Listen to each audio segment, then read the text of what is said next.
রথযাত্রা মানেই আমরা ছোটবেলা থেকে শুনে এসেছি পাঁপড় ভাজা আর মালপোয়া। তাই ভাবলাম ছেলের বায়নায় অল্প করে একটু মালপোয়াই বানিয়ে নিই।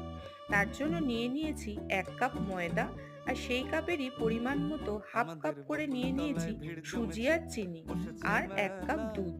যদিও দুধটা কিন্তু পরিমাণ মতো ব্যবহার করতে হবে, ব্যাটারের জন্য যদি আর একটু এক্সট্রা লাগে সেটা দিতে হবে। আর এখানে আমি একটু মৌরি ক্রাশ করে দিয়েছি অল্প একটু ফ্লেভারের জন্য।